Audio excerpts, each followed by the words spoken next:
부모라면 자식에게 다 해주고 싶은 마음입니다. 그래서 자식들 교육비, 결혼자금, 사업자금까지 다 대주고 손자, 손녀까지 봐주는 부모님들이 많습니다. 평생을 버는 족족, 자식을 위해 돈을 쓰고 내 노후 준비는 하나도 되어 있지 않는 분들이 많으실 텐데요. 자식 덕 보려고 키운 것은 아니지만 나이 들어서 보니 이렇게 허무하고 외로울 수가 없습니다. 간도 쓸개도 다 내주며 키웠는데 자식들은 자기 살기 바쁘고 부모는 잘 거들떠보지도 않습니다. 재산 있을 때는 그렇게 잘하더니 내가 가진 것 하나 없으니 짐짝 취급하듯이 냉랭하게 구는 자식들 때문에 상처받은 부모님들도 많습니다. 부모 자식 사이는 천륜이라는 말이 있습니다. 그럼에도 하늘이 내려준 인연을 저버린 채 늙은 부모를 방치했다는 소식이 심심찮게 들려옵니다. 자식들이 버리고 도망가서 3년간 찜질방에서 지낸 88세 할머니의 사연을 아시나요? 이 할머니에게는 무려 6명의 자식들이 있었다고 합니다. 이 사연은 자식들에게 버려진 88세 세호등 할머니의 처절한 몸부림을 아시나요라는 제목으로 청와대 국민청원 게시판에까지 올라와서 많은 이들의 가슴을 아프게 했는데요. 청원자는 자식의 대학 등록금을 마련하기 위해 나무에서 누에를 치다 떨어져 허리가 새우등처럼 휘어진 할머니의 안타까운 사연을 소개했습니다. 이 할머니는 할아버지와 평생을 자식을 위해 살았다고 합니다. 가난을 대물림해서는 안 된다라며 강원도 깊은 산속에서 화전을 일구는 등 험한 일을 마다하지 않았습니다. 평생을 자식을 뒷바라지한 할머니와 할아버지는 6자식을 모두 키워냈습니다. 자식들을 위해 부동산, 현금 등 모든 재산을 자식들에게 나눠주는 등 마지막까지 최선을 다했습니다. 그렇게 그들이 가지고 있던 것이라고는 부부의 집과 작은 텃밭뿐이었죠. 어느 날 둘째 딸과 둘째 아들이 찾아와 땅을 사는데 자금이 부족하니 집과 텃밭을 팔아 돈을 마련해주면 당신들의 노후를 편히 모시고 효도하겠다고 말했습니다. 자식의 말을 철석같이 믿은 노부부는 돈을 건넸습니다. 하지만 노부부에게 돌아온 건 차가운 홀대뿐이었습니다. 자식의 배신으로 충격을 받은 할아버지는 극심한 스트레스를 호소하다가 지난 2015년 뇌출혈로 돌아가셨습니다. 자식은 연락을 끊은 채 종적을 감췄습니다.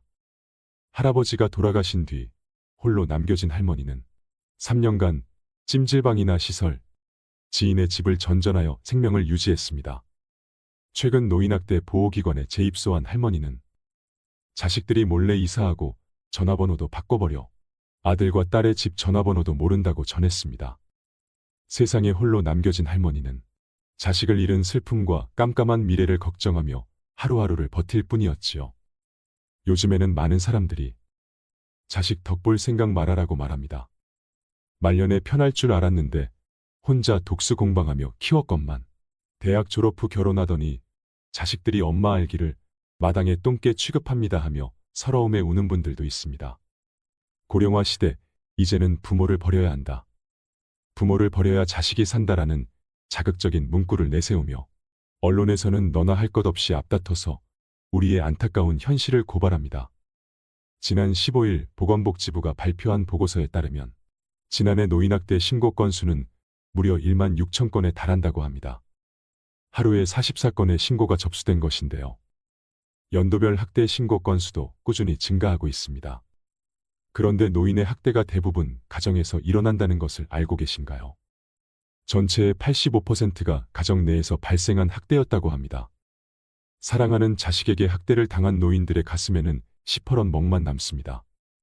초고령화 사회로 접어들고 있는 만큼 자식에게 버림받는 부모의 사연은 가볍게 봐서는 안 될 문제입니다. 자신을 돌볼 틈도 없이 노후를 향해 열심히 달려온 윗세대 앞에 느닷없이 등장하는 복병이 있습니다. 독립하지 못하는 성인 자녀, 갑자기 닥쳐오는 부모의 간병, 황혼이 온 리스크가 그것들로 모두 사랑하는 가족과 관련됩니다. 인생의 함정과도 같은 이 위기를 잘 극복하려면 무엇을 준비해야 할까요? 오늘은 부모의 노후를 갉아먹는 자녀 리스크에 관한 이야기를 해볼까 합니다. 부모 품으로 돌아가는 성인 자녀, 이른바 캥거루족이 늘고 고령화되고 있습니다. 연구에 따르면 만 19세에서 49세 성인 남녀 중 30%가 부모와 동거 중입니다. 40대라 해도 미혼자는 50%가 부모와 함께 삽니다. 만원과 비혼 풍조가 퍼지고 취업난과 주거비 부담이 겹치면서 자녀들이 독립하지 못하고 있는 것입니다. 사실 캥거루족 증가는 세계적 추세이기도 합니다. 베이비붐 세대가 고도경제 성장에 편승해 사회적 입지를 굳히고 자산을 축적한 반면 그 2세들은 성장이 둔화되는 시기에 사회에 진출했습니다. 그래서 MZ세대는 부모보다 가난한 첫 세대라 불립니다.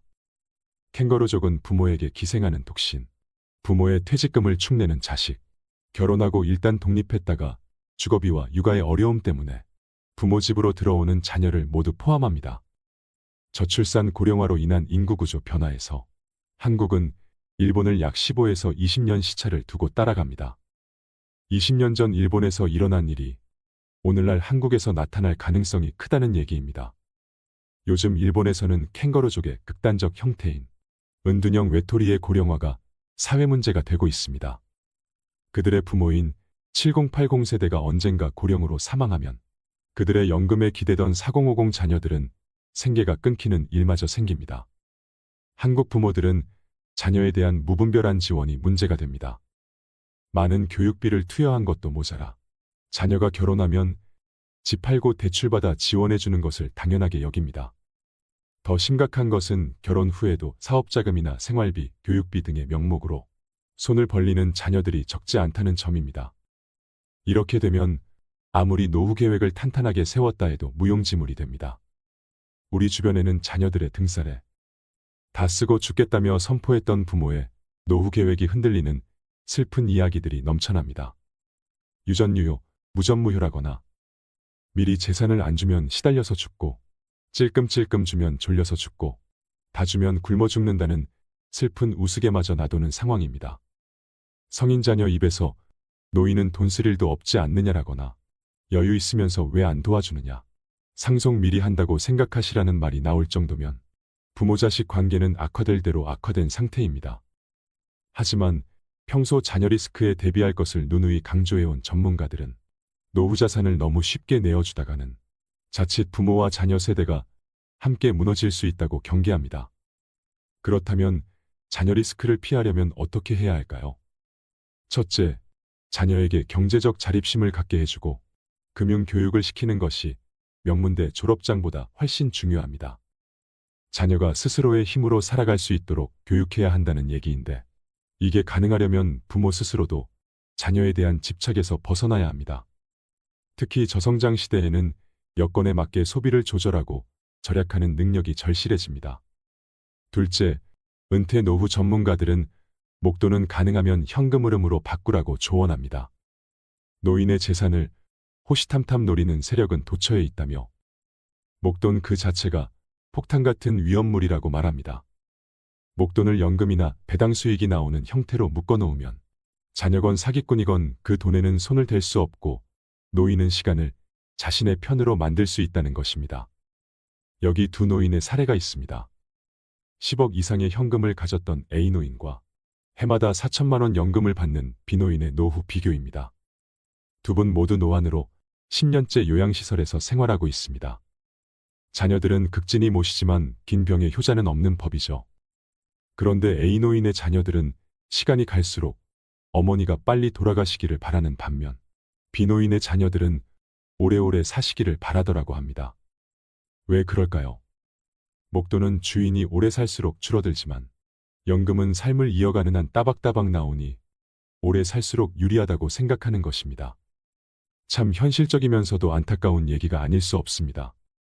셋째, 부모의 노후 계획에 대해 자녀들에게 정확히 설명해주고 부모의 노후도 소중하다는 점을 공유해야 합니다. 부모 재산의 소유권은 부모에게 있다는 점도 분명히 해둘 필요가 있습니다. 50대, 60대는 자녀 교육에 올인하는 동시에 부모 봉양 부담도 짊어진 낀 세대입니다. 부모 세대가 80세를 넘어서면 건강이 급격히 악화되고 보살핌이 필요해지는 경우도 생깁니다. 자신의 노후 준비도 안 돼 있건만 기나긴 간병 부담에 맞닥뜨리는 것입니다. 독박 간병의 고통은 겪어보지 않은 사람은 알 수 없습니다. 특히 노인의 정신적 퇴행을 가져오는 치매는 간병하는 사람의 심신을 갉아먹는 재앙에 가깝습니다. 부모님은 내가 모시고 간다. 2013년 한류스타의 아버지가 이런 유서를 남기고 부모님과 함께 세상을 뜬 사건이 일어나 세상을 놀라게 했습니다. 평소 극진한 효자였던 아버지는 연예인인 자녀들을 배려해 혼자 부모 간병 부담을 짊어졌고 우울증에 걸렸을지언정 힘들다는 내색조차 비치지 않았다고 합니다. 오랜 세월 부모님 밥을 떠먹여드릴 정도로 간병에 몸바쳐온 효자가 부모를 돌아가시게 한 페류나가 돼버린 것입니다. 그들을 사지로 내몬 것은 효도하는 자식이었을까요? 아픈 부모였을까요? 우리는 이런 문제들에 대해 진지하게 고민해야 합니다. 이 문제를 먼저 맞닥뜨린 일본에서는 노후에 닥칠 가장 큰 위험으로 간병 파산을 들고 있습니다. 돈 문제뿐 아니라 간병 탓에 직장을 포기하거나 이혼하는 경우도 적지 않습니다. 간병퇴직이 신조어가 됐을 정도입니다. 노인이 노인을 간병하는 노노간병, 병자가 병자를 간병하는 상황을 견디다 못해 함께 이 세상을 져버리는 일도 자주 벌어집니다. 부모 간병을 둘러싼 잔혹사는 각종 언론 매체에서 다뤄지고 있습니다. 얼마 전에는 이제는 부모를 버려야 한다라는 섬뜩한 제목의 책도 나왔습니다. 전문가들은 입을 모아 말합니다. 고령화 시대에도 과거처럼 자녀와 부모에 대한 유교적 관념에 집착하다가는 다 함께 쓰러지게 된다라고 말이죠. 책의 내용은 이렇습니다. 직장도 그만두고 노부모를 돌보던 40대 딸이 차에 부모를 태운 채 강에 뛰어들어 노부부는 사망하고 자신만 살아남았습니다. 어머니는 10여 년 전부터 치매 증세였고 아버지는 질병으로 열흘 전 일터를 그만뒀습니다. 사건이 벌어진 날은 가족이 생활보호를 신청해 통과된 날이었습니다. 피로와 비관에 찌든 아버지가 다 함께 가자고 제의했고 딸이 동의했지요.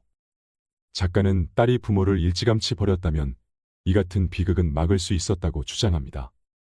만약 직장까지 그만두고 희생을 자처한 딸이라는 보호자가 없었다면 노부부는 더 일찍 더 많은 지역사회에 보살핌을 받을 수 있었을 것이고 이러한 가족의 비극을 막을 수 있었을 거라는 얘기입니다.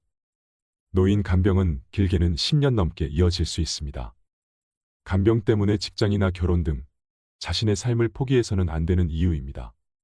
부모를 돌보다가 혼기를 놓친 자식들의 이야기는 한둘이 아닙니다.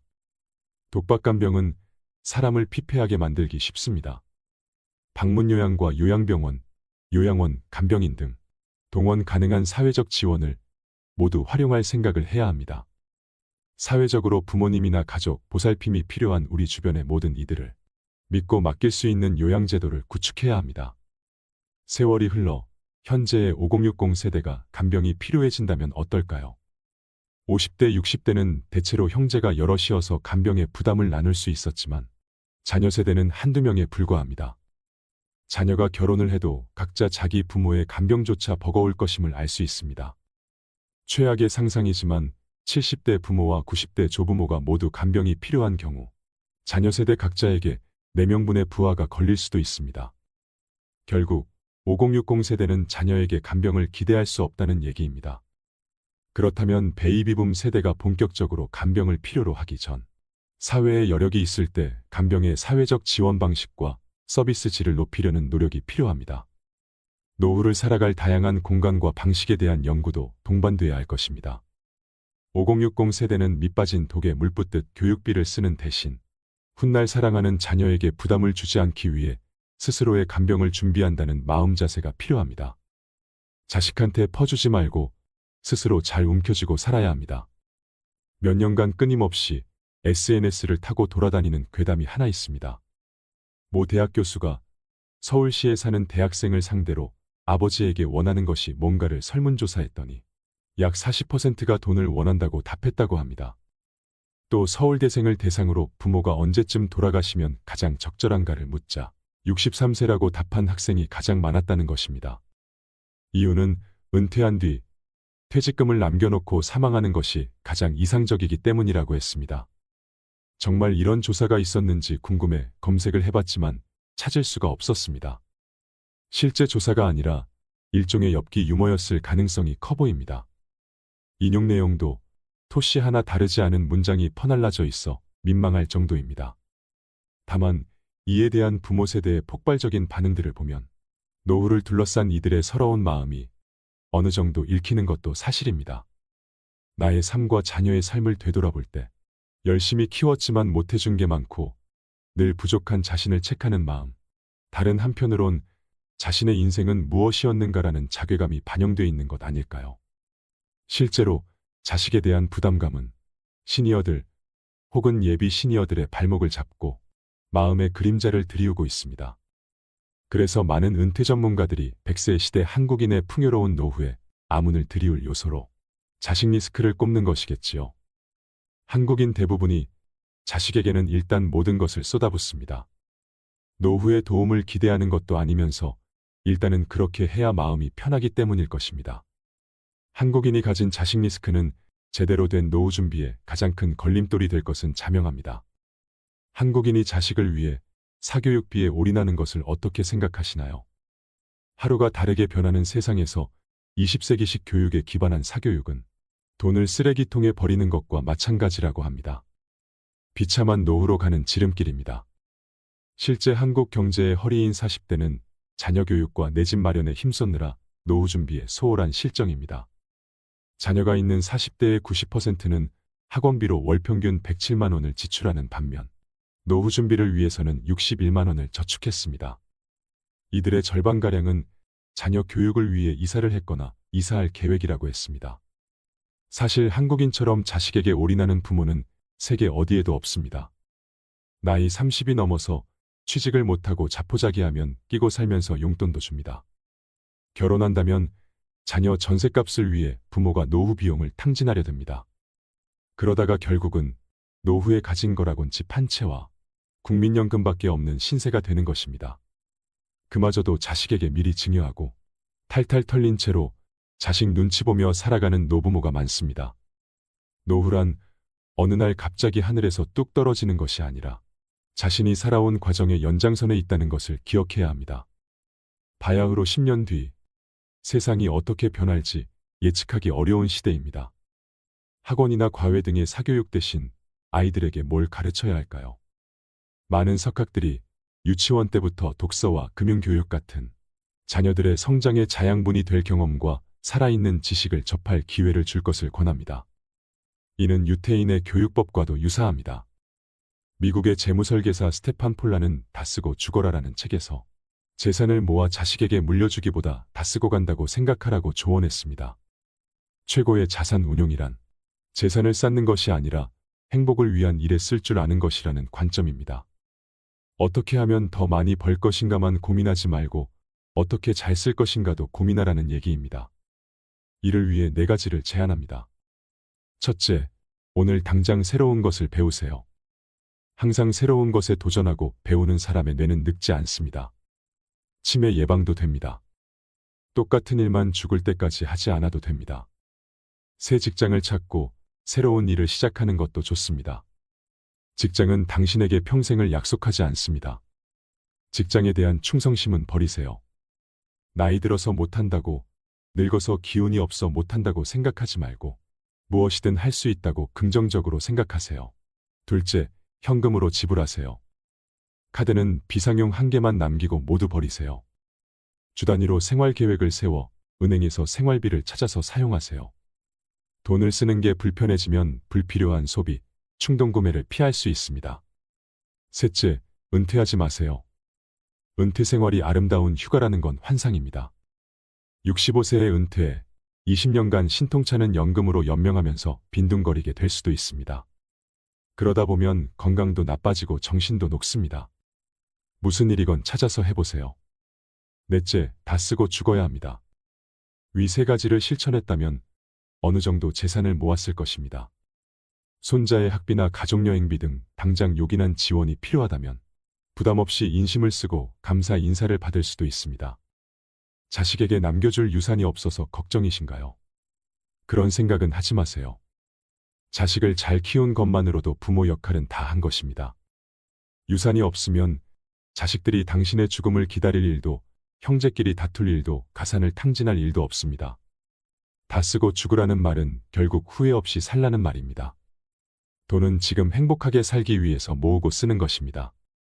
여러분, 자식들이 원한다고 내 모든 것을 다해 금전적인 지원을 해주는 것이 정답은 아닙니다. 자식이 서운할까봐 거절도 못하고 내 주머니 털어서 자식 주머니에 그대로 넣어주면 자식은 제대로 독립하지 못하고 또 다시 빈 주머니로 돌아와 부모 탓을 합니다. 자식에게 헌신하고 희생하는 것이 부모의 당연한 도리라고 생각하며 살아오셨다면 이제부터는 자식을 위해서라도 그 생각들을 버리셔야 합니다. 내 노후 자금으로 너희를 도울 수는 없다고 단호하게 말씀하셔야 합니다. 아니면 애초에 돈이 없다고 말하시는 편이 나을 수도 있습니다. 어릴 때부터 받는 것에 익숙해진 자녀들은 부모를 향한 고마움보다 당연함을 더 떠올리게 됩니다. 부모에게 손 벌리는 것을 쉽게 생각하는 자녀로 키우시면 안 됩니다. 부모의 지원이 끊기는 순간 자식들은 서운해하고 관계가 파탄에 이르는 경우도 많이 보셨을 겁니다. 어릴 때부터 자립할 수 있도록 교육하지 않으면 생기는 부작용입니다. 자녀 교육에서 가장 중요한 것은 검소하게 생활하고 독립심을 갖고 자립할 수 있도록 가르치는 것입니다. 아이들에게 돈을 쥐어주고 소비하는 방법만 배우게 해서 아이를 망치는 일이 없도록 해야 합니다. 성공한 사람들의 검소한 생활 방식 이면에는 강한 신념이 깔려 있다고 합니다. 첫째, 이들은 재정적으로 자립하는 것이 왜 좋은지 잘 알고 있습니다. 둘째, 이들은 검소하게 생활하는 것이 독립을 달성하는 핵심 요소라고 생각합니다. 이들은 비싼 옷이나 귀금속, 자동차, 수영장과 같은 사치품을 갖고 있는 많은 사람들에게는 재산이 거의 없다는 점을 자신에게 끊임없이 상기시킴으로써 과소비를 억제하며 자녀들에게도 그런 말을 자주 해줍니다. 씨앗과 돈은 아주 비슷합니다. 씨앗은 먹어버리거나 심거나 둘 중 하나만 할 수 있습니다. 그러나 씨앗이 자라나는 모습, 즉 길다란 옥수수로 자라는 모습을 본다면 먹어서 없애고 싶지는 않을 것입니다. 연구에 따르면 많은 돈을 지원받는 성인 자녀일수록 더 적은 재산을 모으게 되며 적은 돈을 지원받을수록 재산을 더 많이 모으게 된다고 합니다. 소비를 위해 제공되는 돈은 받는 사람의 모험심과 생산성을 떨어뜨리며 금방 습관이 되어버리기 때문입니다. 그러면 수혜자는 살아가는 동안 계속해서 그런 돈을 받아야만 합니다. 자녀가 경제적으로 생산성 있는 성인으로 자랄 가능성을 높이기 위해 무엇을 해주어야 할까요? 정규 교육 외에 독립적인 생각과 행동을 중요시하고 개인의 성취도를 소중히 여기며 책임과 리더십을 강조하는 환경을 조성해 주어야 합니다. 인생에서 가장 좋은 것들은 대가가 없는 경우가 많습니다. 자녀들에게 자립적으로 살 수 있도록 가르쳐 주세요. 그것이 경제적이기도 하거니와 장기적으로도 자녀와 부모 모두에게 가장 큰 이득이 될 것입니다. 우리 자녀가 성공할 수 있는 원동력은 부모의 금전적인 지원이 아니라 열심히 일하고 위험을 무릅쓰고 희생을 감내하는 의지와 능력일 것입니다. 갈수록 세상 살기가 팍팍해집니다. 고정비용은 늘고 돈은 모이지 않는 현실 속에 누군가는 복권 당첨을 꿈꾸거나 부자 부모가 있는 사람을 부러워하기도 합니다. 그런데 과연 백만장자를 부모로 둔 금수저 자식은 모두 성공할까요?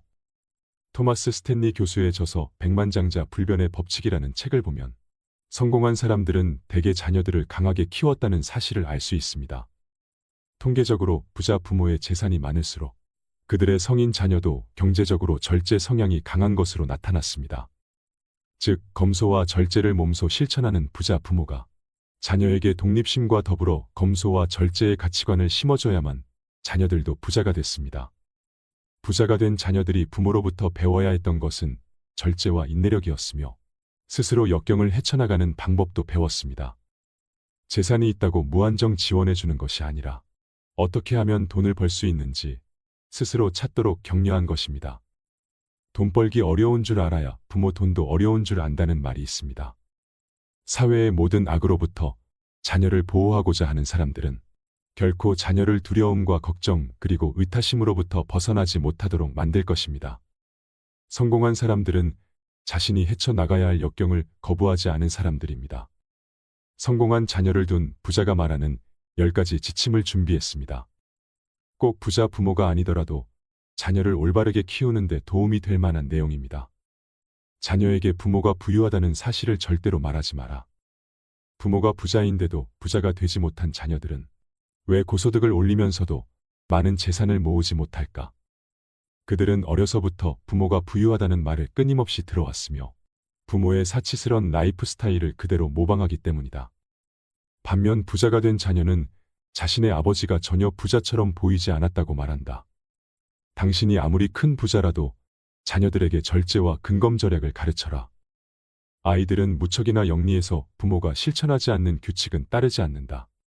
부모가 자녀들에게 지시하는 것과 부모의 행동 사이에는 반드시 일관성이 있어야 한다. 아이들은 금방 모순을 알아차린다. 아이들이 성숙하고 엄격하며 어른스러운 생활 습관과 직업을 가지기 전까지는 부모가 부자라는 사실을 결코 알아차리지 못하게 하라. 어떤 부자는 자녀를 위해서 신탁기금을 마련했으나 40세가 넘어야 찾을 수 있도록 만들었다. 나이가 40이 되면 이미 자신만의 생활 방식이 굳어져 돈 때문에 생활 방식이 바뀌지는 않을 것이기 때문이다. 자녀와 손자들에게 유산 상속이나 경제적 지원에 관해 되도록 말하지 마라. 큰애야, 너는 집을 받게 될 거야. 둘째야, 너는 여름 별장을 받을 거고. 막내야, 너도 땅을 받게 될 거야라는 식의 구두 약속을 절대 하지 마라. 쉽게 잊어버리기 쉽고 또 누구에게 뭘 준다고 했는지 혼동하기 때문이다. 그러나 자녀들은 결코 잊지 않고 나중에 받지 못하게 되면 부모와 다른 형제에게 그 탓을 돌린다. 협상 전략의 일환으로 자녀에게 현금이나 고가의 선물을 주지 마라. 현금이나 고가의 선물은 사랑의 표시나 의무의 대가 혹은 친절에 대한 감사의 표시로 주어라. 성인 자녀들은 압력을 가할 목적으로 여러 가지 협상 책략을 쓰는 부모에 대해 애정과 존경심을 잃게 된다. 성인 자녀의 가족 문제에 참견하지 마라.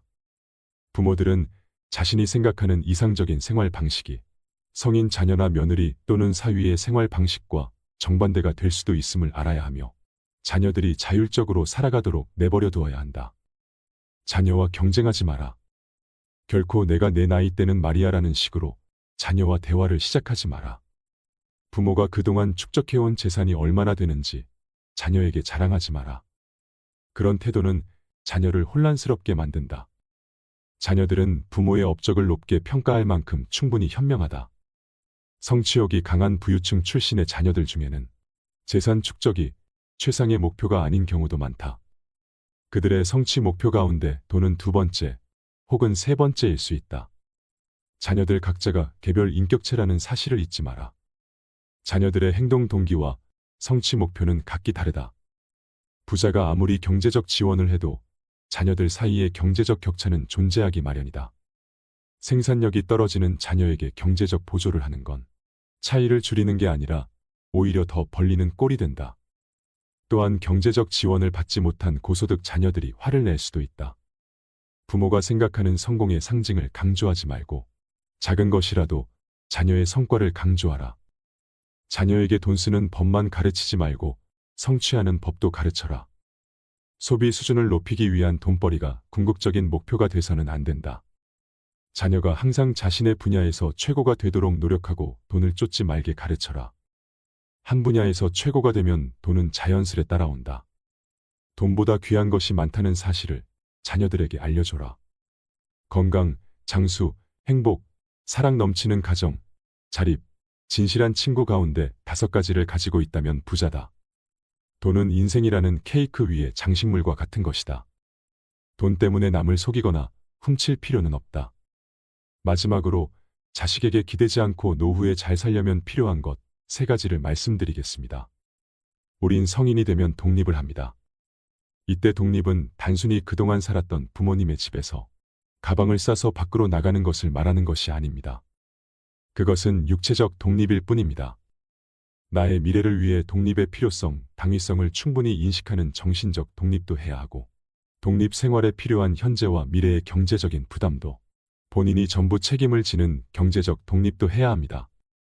이 3가지 중 하나라도 제대로 하지 않으면 진정한 독립이 안 됩니다. 기본적으로 육체적 독립 없이 정신적 독립은 어렵습니다. 물론 자녀의 필요에 따라 독립은 하되 부모님 집에서 계속 얹혀 사는 경우도 있습니다. 그러나 독립은 궁극적으로 자녀 자신의 성장을 위한 것입니다. 그런데 같이 살면 많은 것이 부모님 영향 아래 놓이고 의지할 수밖에 없기 때문에 자신의 성장에 방해가 되므로 진정한 독립이 되지 않습니다. 그러므로 육체적 독립은 독립의 기본 중 기본입니다. 그리고 육체적 독립은 해도 정신적으로는 독립 못한 경우도 많습니다. 집에서 나와 독립은 했지만 자신의 삶을 주체적으로 살아가기 위해서는 독립이 자신의 성장에 얼마나 중요한지 그런 독립의 필요성이나 당위성을 인식해야 하는데 그러지 못하고 정신적으로 헤매게 되면 당연히 경제적 독립도 버거워집니다. 정신적 독립이 되지 않으면 경제적 독립도 같이 안 되고 또 경제적 독립이 되지 않는 사람은 정신적 독립이 제대로 될 수가 없습니다. 그러므로 육체적 독립, 정신적 독립, 경제적 독립 이 세 가지는 서로 연결되어 있어서 어느 하나도 소홀히 해서는 안 됩니다. 셋 중 하나라도 독립이 되지 않으면 완전한 독립이 아닙니다. 그런데 제가 독립에 대해서 거론한 것은 자녀의 독립을 새삼스럽게 말하기 위해서가 아닙니다. 반대로 부모들의 독립을 말하기 위해서입니다. 자식을 전부 독립시키고 노후를 보내야 하는 부모들도 이 독립이 진정으로 필요하다는 생각에서입니다. 이때 부모의 독립도 자식의 독립과 똑같이 육체적 독립, 정신적 독립, 경제적 독립 이 세 가지 독립을 동시에 해야 합니다. 육체적 독립은 무릇 자녀만 어려워하는 문제만은 아닙니다. 부모들도 공공연히 말하지는 않지만 자식을 자기 울타리에 계속 두고 싶어하는 사람이 의외로 많습니다. 이것은 부모가 자녀로부터 육체적 정신적 독립을 하지 못한 경우입니다. 하나든 둘이든 잘 키웠든 못 키웠든 자식은 때가 되면 독립해 나가는 것이 자녀의 성장을 위해서도 좋습니다. 품 안에 안고 있는다고 나아질 것은 없습니다. 주사위는 이미 던져진 것입니다. 자녀가 잘 되길 바라지 않는 부모는 없을 것이므로 우린 기꺼이 자녀의 독립을 도와야 합니다. 그러므로 자녀가 육체적 독립을 하지 않는 경우는 역으로 부모가 자녀로부터 육체적 독립을 못하는 경우일 가능성이 큽니다. 자녀를 낳아서 애지중지 키우느라 고생한 것은 그건 부모로서의 당연한 역할입니다. 또 자녀의 비싼 교육비를 내어주고 시집 장가를 가는데 얼마를 보태주든 부모가 자녀를 도와주는 것은 자유입니다. 그러나 그렇다고 해서 자녀가 부모를 공양해야 한다든가 효도를 해야 한다든가 하는 생각은 완전히 버려야 합니다. 자녀가 진정한 독립만 한다면 부모로서 더 이상 바랄 것도 고마울 것도 없습니다. 베이비붐 세대의 부모들은 자식으로 클 때는 독립해서 살았고 또 한창 때는 위로는 부모님을 공양하며 살았습니다. 그게 당연했지요. 그러나 이제 세상이 변했습니다. 고생했지만 덕분에 행복했지만 자녀들에게 그걸 기대할 수는 없는 것입니다. 부모들의 정신건강을 위해서도 그런 기대일랑 아예 하지 말아야 합니다. 자녀들이 알아서 부모를 잘 공양하고 효도하는 것은 일부러 거절할 것까지야 없지만 부모는 기대하거나 요구해서는 안 됩니다. 그러니까 부모도 자식으로부터 육체적, 정신적, 경제적으로 완전히 독립해야 합니다. 부모로부터 완전한 독립을 해야 자녀가 진정으로 성장하듯 자녀로부터 완전한 독립을 해야 부모도 진정으로 행복해질 수 있습니다. 노후의 3대 괴로움은 가난과 병과 외로움이라고 합니다. 때문에 나이 들어서 요양원, 요양병원에 가지 않으려면 육체적 독립, 정신적 독립, 경제적 독립이 필요합니다. 혼자서도 행복하게 잘 살려면 자식이나 다른 사람에게 의존하지 않을 수 있도록 내가 좋아하는 취미가 있어야 합니다. 하루하루를 재밌게 살아갈 수 있는 연습을 하셔야 합니다. 내가 무엇을 좋아하는지, 내가 무엇을 보며 웃는지, 내 마음이 어떤지를 들여다보세요. 그러면 내가 노후에 어떻게 시간을 보내는 것이 좋을지 알게 됩니다. 노후 준비가 부족하다면 지금부터라도 자식들에게 주지 말고 저축해두세요. 틈틈이 경제 공부를 하시는 것도 필요합니다. 그리고 가장 중요한 것은 건강을 챙기는 것입니다.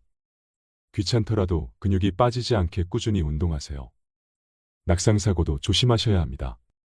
명상도 좋고 흙을 밟으며 맨발 걷기를 하는 것도 좋습니다. 치매 부모를 돌보는 고충은 경험해 본 사람만 이해한다고 하지요. 자식들도 유산분배 이런 사안은 눈에 불을 켜고 달려들지만 치매 부모 돌보는 일에는 무관심하고 남의 일로 대하는 것이 오늘날의 세태입니다.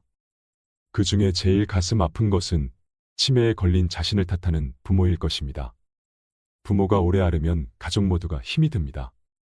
병원에 입원할 때는 간병비가 큰 문제가 됩니다. 한 달에 300만 원인데 몇 년을 입원하면 이를 어찌 감당할 수 있을까요? 저렴한 곳을 찾아도 한 달에 150만 원씩 고정비용이 나갑니다. 돈을 벌려면 밖으로 나가야 하는데 부모님을 집에서 모시는 것도 한계가 있습니다. 더구나 치매로 대소변을 못 가리거나 폭력적인 행동이나 위험한 행동을 수반한다면 더욱 집에서 모시기 힘듭니다. 가족들의 삶도 모두 피폐해지기 때문이지요. 만약 불친절하고 안 좋은 요양원에 모시면 최악의 요양보호사나 간병인을 만난다면 부모님의 고통은 이루 말할 수 없을 것입니다. 그렇게 돌아가시고 나면 자식은 또 후회가 많습니다. 그러니 우리는 건강을 지켜야 합니다. 때가 되면 죽는 것도 복이라고 하지요. 90세 넘도록 살아있는데 온몸이 아프고 치매도 있고 살아있는 것 자체가 고통이면 얼마나 괴로울까요? 마음대로 죽어지지도 않고 자녀가 함께할 수도 없고 그렇다고 경제적으로 넉넉하지도 못하면 어쩌나 참 두렵습니다. 저는 수면 아래에 있는 안락사에 관한 문제들도 합리적인 수준에서 사회적 합의를 이끌어내야 한다고 생각합니다. 여러분들의 관심과 도움이 세상을 변화시키는데 큰 도움이 될 것입니다. 비록 유튜브 영상 하나일 뿐이지만 계속해서 이런 문제들에 대해 논의하고 여론을 만들면 작은 변화가 모여 큰 변화를 이룰 수 있을 거라 생각합니다. 풍요로운 100세 인생을 맞기 위해서 반드시 지켜야 할 것. 건강과 돈, 행복을 기억하세요. 이 모든 것은 어느 날 갑자기 갖춰지는 게 아니고 지금부터 차근차근 준비해 나가야 합니다. 돈과 건강과 행복을 잘 지키셔서 인생 2막을 잘 보내시길 바랍니다. 우리 구독자님들 항상 건강하셨으면 좋겠습니다. 오늘 영상이 도움이 되셨다면 주위의 소중한 분들께 공유해 주세요.